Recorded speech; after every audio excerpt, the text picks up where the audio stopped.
আসসালামু আলাইকুম রহমতুল্লাহ। আজকে আপনাদের দেখাবো আমার সবজির বাগান। তো আমার সবজির বাগানে অনেক ধরনের সবজির গাছ লাগাইছি। দেখতে পাচ্ছেন টমেটোর গাছ, তারপর মরিচের গাছ লাগাইছি। মরিচের ফুল ধরেছে, আর কয়েকদিন পর ইনশাল্লাহ মরিচ ধরবে। তারপর দেখতেছেন এগুলো বাঁধাকপি। তারপর দেখেন পেঁয়াজের গাছ। তারপর এদিকে রসুন লাগাইছি। রসুনের মাঝখানে একটা পেঁপে গাছ হয়েছে।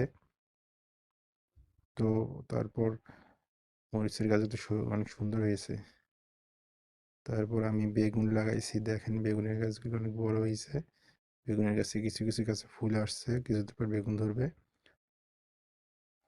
এগুলো কীটনাশক ছাড়া। তারপর দেখেন একটা কলা সুন্দর হয়েছে আমার। তারপরে দেখতে পাচ্ছেন মূলা লাগাইছি, মূলা হয়েছে, মূলা খাওয়া হয়েছে প্রায়।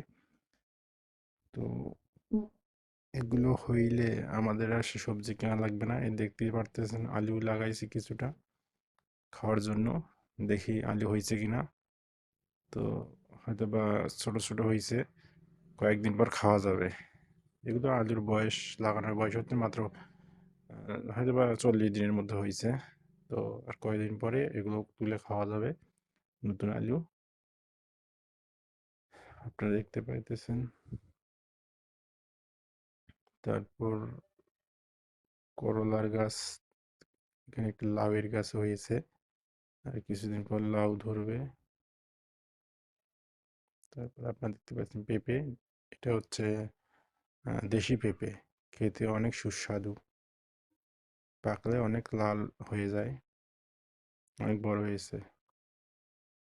তারপর দেখতে পাইতেছেন যে একটা হচ্ছে বড়াই গাছ আমার, তো অনেক সুন্দর বড়াই ধরেছে। মরিচের গাছের উপরেই বড়াই গাছটা আছে। সেই বড়াই গাছে অনেক সুন্দর বড়াই ধরে। সাথে থাকার জন্য আপনাদের অসংখ্য ধন্যবাদ। আল্লাহ হাফেজ।